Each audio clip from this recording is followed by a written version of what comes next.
Hi, I'm Chike and that's Sanford Hess, and this is Real Reviews Rewind, the show where we rewind the clock a little bit and look at films from the past.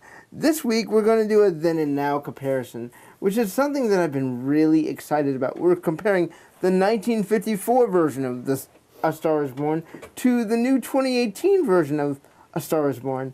So the 1954 version starred Judy Garland and James Mason and revolved around a singer who basically gets involved with a semi-alcoholic musician, or actually, actor. And they work together to basically make her a star. Her name is Esther. I forget what the guy's name was, though, because it just blanks on me. But Esther and James Mason's character are working together to try and make her Hollywood dreams come true. He actually has an incident where he ends up too drunk to actually help her like he promised. She feels very shafted by that, and basically says, "You didn't believe me," and she takes a commercial for another company, and then James Mason basically does the valiant thing and says, "Yeah, she was okay in this commercial, but man, hear her sing."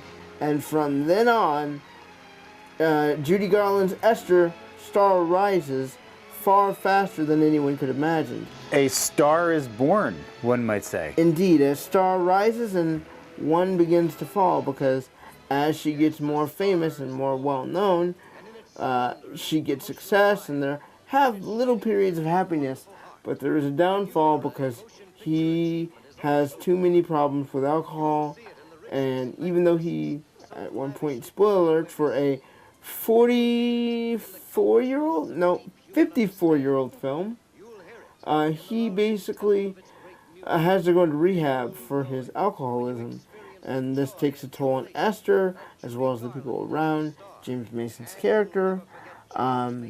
Jackson Maine is his name. Isn't Jackson Maine the name of the 2018? Maybe. I believe Norman Maine. You're right. Norman Maine. There we go. Is the character. So, here are my thoughts on the original. Yes. Well, not the original, because there's also. That's right. That was the second of four versions. Second of four, and the previous version was in 1932. I like this version of A Star Is Born because of how musical it is, because of how vibrant all the colors are. The cinematography in this film is beyond belief. Right. For the time. And Judy Garland is literally electric on screen. She kind of puts off that little bit of Dorothy innocence, but also a way to command the screen when she has her moments to shine. James Mason, the alcoholism, the way he portrays it is okay, but it also does feel a bit forced at times. And I love every musical number they put Judy Garland and James Mason in. Just a fantastic overall film with great cinematography, and for its time, one of the best films of that year, with one of the most brilliant performances. I like this film a lot. Sanford, what did you think of A Star Is Born? I was waiting for a but at the end of that sentence. Oh, it's coming. All right. So I saw, I don't know, what order did you see them in? Oh, I saw the 1954 version first. Okay. So I watched the 2018 version, then I watched the 1954 version. Okay, we have inverse opinions now. Go ahead. No, that was the order I saw. So, one thing I was struck by was Judy Garland's performance. And, you referenced this too. There are a number of big musical numbers in this film that, one of them goes on for like 10 minutes. Yeah. I mean, there's sort of big production pieces in this film, and they're really well done. And as a performer, she's amazing, But I also liked her in the scenes with James Mason, just the two of them acting. I felt like, you mentioned the Dorothy. That was really the only other main reference point I have for Judy Garland, which was probably like 10 or 15 years earlier. In this film, she's got a maturity, she's got a worldliness that, plays very well with her character. Yeah. You get the feel that she understands what it's like to be, years into a career trying to make it, and she's not 22 in this film. They don't really she's say 32. Yeah, I mean, she's been around, and I felt that in her character. Also, like you, I really wasn't that taken in by James Mason's performance. I felt like I didn't really buy the chemistry between them. Nope, I didn't either. Yeah, and I put more of that on him. He was just kind of lackluster. Yeah. Even the one scene I really liked him in, the scene inside the house after she does the musical number there. Yeah. Toward, if I'm remembering correctly, the latter end of the film. It was a long film. Yeah, I know. 3 hours. So yeah, that one scene, I think they'd watched a trailer for another movie that she was about to be in, and then dancing and singing number happened. But just the two of them, where they're like the happiest scene in the movie. Yeah, pretty much, yeah. That was the only part where I was like, okay, he's credible, but he's not great. Yeah. You know, I mean, he's playing... In this film, you know, I think that's one of the subtle differences between the two. His career is on the way down. Yeah. As her career is going up. Mm-hmm. And you do get a sense of that down and out guy. I mean, he kind of has that hangdog face. Immediately, all over the film. Yeah, yeah. But there wasn't other shades to his character. Like, I didn't understand why would she be attracted to him. Mm-hmm. You know, what is she getting out of this relationship? You know, and why does she stand by him as he continues to have problems? I was sympathetic to her, but for him, I'm like, this guy is, you know, ditch him, go, you know, leave, which is what he told her to do in the middle. I mean, there's a part early in the film where he's like, you know, go away from me. You don't want to stay by me. And she wants to, and I just couldn't buy that. I couldn't buy that. Okay. So do you like this film?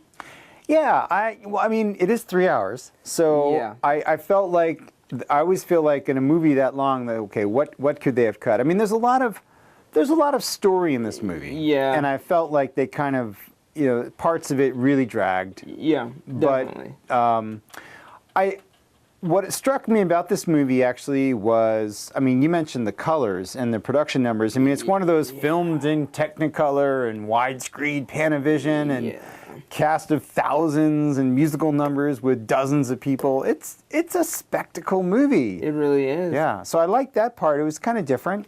I'll say this, I thought I was kind of struck also by some creative parts of the movie that were filmed differently. Yeah, there was that I found unique, but still didn't draw me into, why am I still sitting here after 2.5 hours? Well, at that point, you're just like, I'm going to finish this movie. Yeah, but like there's an early scene in the movie that there's dialogue, but then it's basically a series of still photos. Yeah.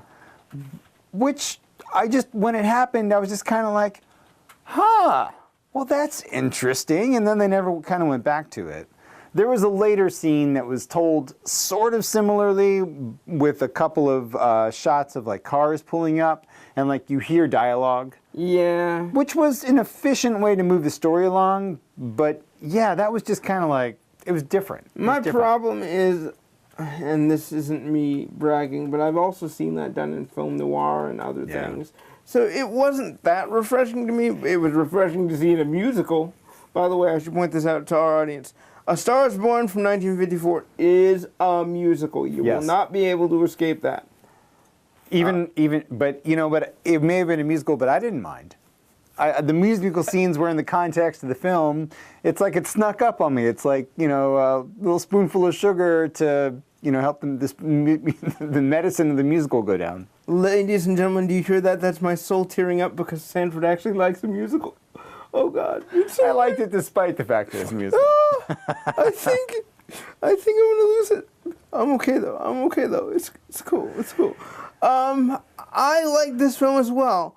But I don't like it as much as the 2018 version. All right, that's a nice teaser. So let's talk about the 2018, and then maybe we'll do a little compare and contrast for a few minutes. Right. So the 2018 version, directed by Bradley Cooper, starring Lady Gaga, Dave Chappelle, and Bradley Cooper, and also there's a name that I'm forgetting, and I hate that I'm forgetting it because it's right there.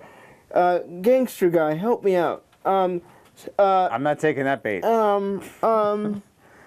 He's a comic. He's a loud comic. Oh. Yeah. Her father. Allie's father. Andrew Dice Clay. Andrew Dice Clay. Yeah. With the second dramatic performance I've ever seen him in. Yeah, he doesn't do a lot of movies. First being Blue Jasmine, second being this. So you got Dave Chappelle, you've got Sam Elliott, you've got all these incredible people, and what does it add up to? Pretty much one of the best cinematic experiences of 2018. And I'll tell you why. This is a human story. This is A Star is Born stripped down to the human level of what would happen if, in causality, you replaced acting with music, and instead of Jackson Maine's star being on the decline, it's still on the rise, but he's got a lot of problems that you don't really see until the two of them really start to connect. Right, I'd say he's more in that sort of slow decline. He's no longer playing these huge venues. Now he's down to the smaller venues. He's down to the smaller venues, but he's definitely not out. Right, right. He's still popular pretty much wherever you take him. I mean, that's an interesting point, because in a music career, you can still sort of have this longer career playing your hits. It's like a curve. Yeah, whereas with the movie star career, it's kind of more of, hey, you were hot, but you just fell off a cliff. Yeah. You know? And so, while that is the first remarkable thing among many things in this film, Lady Gaga's performance, and I believe her name is Stephanie, and she's got a really long Italian last name, which I'm blanking on. But one of the things that I really love about the performances of A Star is Born is just the richness of detail. Of what you're seeing, the backstage, the onstage, the songs, and the gut of the heart of what the songs are both saying about the people we're watching, but also saying about the environment they're in and how they're feeling at any given time.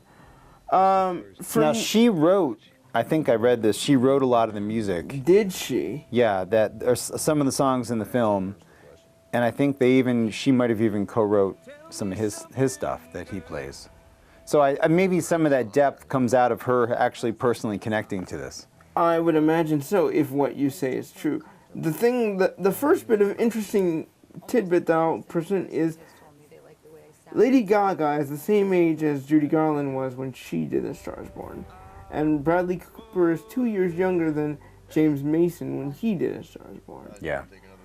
The difference it comes with A Star is Born when you look at how everyone interacts with each other. They don't hide behind pleasantries or politeness.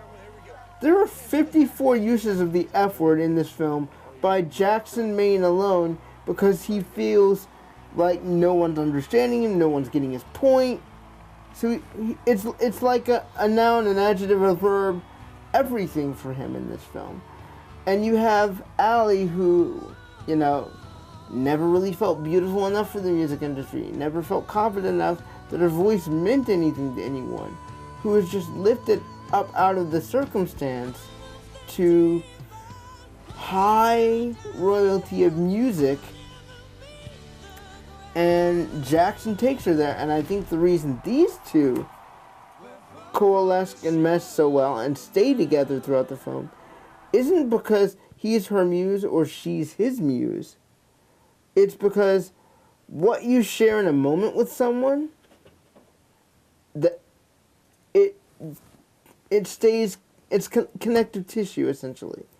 And those moments that they share that are positive are so raw and just defined in such a beautiful tapestry that you're like, yeah, if I were Allie, I'd probably stick with Jackson. Not because I know he's falling and I want to help him, but because I love what he can possibly be. You never saw that with the 1954 version of A Star is Born. Right. But it's the idea of, what can this man that I love possibly still be? Can we get him there? Is it possible for him to be there? Sure. Well, I think, and it's easier in some ways for them to have the relationship in this new version because they're both musicians. They're both songwriters. And it's very believable that he sort of reaches out to her. One of the ways they connect early in the movie is hey, I'm a songwriter, you're a songwriter. and he says, speak from your heart, and and it's going to great stuff that's going to come out. And then later on, she is inspiring him. He's writing, new stuff And being better. So that you're right. There's actually a positive cycle to the relationship where they actually enforce each other. That was kind of missing in the earlier one, where she's just kind of up and he's kind of dragging her down. Yeah. And I should point this out for the audience, there is still alcoholism in this. He still makes really poor choices that to an average person would be like, that's a dumpster fire, get out of there. Yeah. The scene I love in this film doesn't even involve Allie and Jackson. Just it's Sam Elliott and the brother talking about what happened with their father in the flood. Yeah. That is crushing and Oscar worthy in itself for Sam Elliott.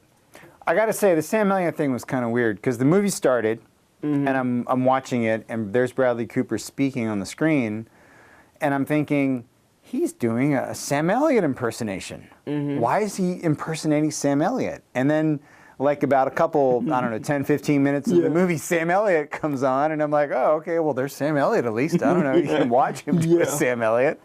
But then they actually sort of explained that in. So I was happy to see that because I wasn't as confused at that point. I was like, oh, okay, well, there's actually sort of a reason he's doing a Sam Elliott impersonation. Yeah. Which he sustains for the whole movie. Pretty much, yeah. And I love Stephanie. I'm going to keep going with Stephanie because Lady Gaga is not a name, it's an artistry. Okay. Stephanie does a great take on La Vie en Rose, which I adore. Yeah. I need to get that as part of my music. Her songs are excellent. Her acting is horrendous. You don't like her acting? Her acting was so bad. It was a major distraction for me in this movie. Anytime an actress has to come out and state her emotions, oh, I am mad! That's bad acting. When you're feeling an emotion, you don't need to state it to display it. And I just felt like, I don't know if it's Bradley Cooper as a first-time director, or if that was what they were settled on because she was unable to get other performances going very well. But I was really distracted by the badness of her acting. Can I just say I wasn't bothered by this at all? Because to me, if you're that inexperienced in the industry and you're that inexperienced emotionally, those cabaret shows are all that she knew. Yeah. I'm not talking about her character. I'm talking about the actress acting. Again, did not faze me whatsoever. Okay. This is a person who was learning. True. And, on one level, it's like, I'll give you this one. I mean, the rawness of her performance in terms of unprofessionalism fits with the sort of theme of here's an unknown being vaulted out into this position. And there you go with my argument right there. Yeah, but I'm not saying it was her character. That I think it really is just her performances. Fair enough, but you realize everybody else other than you is praising her right now, right? That's fine. All right. So I did like Bradley Cooper's performance. Well, of course, I liked his performance too. I feel like that was also raw and in a guttural place that just made me go, dude, I want to learn how to play guitar now because like I wouldn't be able to access and tap into that emotion myself. I'm primarily a jazz singer. Yeah. But I would love to have those raw moments where I can get songs like the ones he sang out. Yeah. For me, the biggest surprises were Dave Chappelle. Yeah, I gotta say, I was surprised in the sense of like, who is Dave Chappelle's character? That he just kind of came out of nowhere, and it was nice to see Dave Chappelle in a movie, but I was kind of like, who is this? He's just a pretext to get apparently married. Jackson Maine's best friend. Apparently, he was never mentioned before that. Didn't say he was going to go visit. Yeah, that's true. I'll give you that. There was a little bit of it seemed like a couple times there were just kind of like people thrown in, more like Bradley Cooper's friends who were probably like, "Hey, you're doing a movie. I'm going to stop by and you'll write me into the movie." Mm-hmm. And I loved Andrew Dice Clay's performance of him. Now his performance, I got to say, was really good. Yeah. I mean, his conversation convincingality was great. Yeah. And the scene where he was angry at Bradley Cooper Yeah, of course. was powerful in the sense that this is a conversation I kind of want to get into, is the ending of the movie. Yeah, So- that's going to be a hard pill to swallow.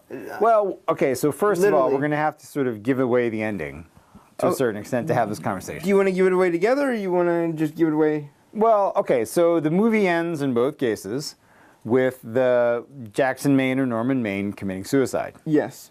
Now, like I said, I saw the Bradley Cooper version first. Yeah. Okay. And in this scene where he decides to commit suicide, I didn't totally understand what his reasoning was for it. And, there's always, there's sort of this idea sometimes to say, okay, well, there could be complicated reasons or whatever, but what I took away from the movie was he was committing suicide out of the shame for what he had done to her career with this embarrassing thing, because I hadn't seen the other one. Okay. And it was a situation where it was like, he was going to go to an event, he's got a career kind of restarting, and my takeaway was he doesn't want to go back out and take on the effort to rebuild his career. He's too, ashamed of what he's done, of how we've treated her and embarrassing her in front of everybody. That's why he committed suicide. Okay. Then I watched the other movie, and it ends with a scene where the president of the studio is telling her, hey, you've got all these roles, and she says, I'm going to stop my career. I just want to stop and be with him and take care of him and help him get better, even if it means the end of my career. And he hears that dialogue, and then, again, he kind of over-emotes, but, Yeah. there's a scene where you sort of see his rationale that goes through him to say, I don't want to hold her back. I don't want to do that. I'm going to let her go. And he commits suicide. He walks into the ocean and never to return. Yeah. So I liked the 1954 ending on that. I guess it was more, I hate to say satisfying as a descriptive, because he's committing suicide, but it made more sense to me than the modern version where I didn't really buy into why he would commit suicide. I bought into it, but I went a different direction story-wise. Okay. My take on why Jackson Maine committed suicide had nothing to do with shame. Okay. I think the man was just emotionally spent from being destructive. He was the tornado for the longest time. Forget the fact that he tornadoed Allie's career a little bit. Let's remove that. Everything else before that, with the way his brother has reacted to him, with the way everyone around him that touched his life reacted to him. He's like, I'm tired of being this agent of chaos. I'm done. I mean, yeah, sure, do I want to save Allie's career? Yeah, absolutely. And this will help do that. But I'm tired of being the tornado that, people have to pick up the pieces after. So there was no shame there. I think it was guilt. Okay, which is more or less similar to the It's similar 54 to version. shame. Yeah, no, to the 54 version where it's Yeah. kind of guilt also. It's, it's I don't want to be the millstone around her neck, but I don't know. I mean, I didn't totally, again, because I saw the new one first. I didn't totally get that in his character. I didn't see him have any kind of a awakening to lead to that. No, there was no awakening. I think he was just like, I'm spent, I can't do this. Okay. Which, if he went with the I'm spent, I can't do this, I buy it. Yeah. If he went with the I feel guilty, I buy it. But that's only because if the rehab wasn't there, then I wouldn't buy it. Yeah. But since the rehab was there, I did. And for some reason, the last moment of the film, in both versions, I bought one but not the other. Okay. What do you mean? I did not buy Judy Garland saying, I Mr. Maine, because literally that guy didn't do much for you. He was just pretty much downtrodden and destructive in your life the whole way. At least in Jackson's case, it was a sympathetic relationship.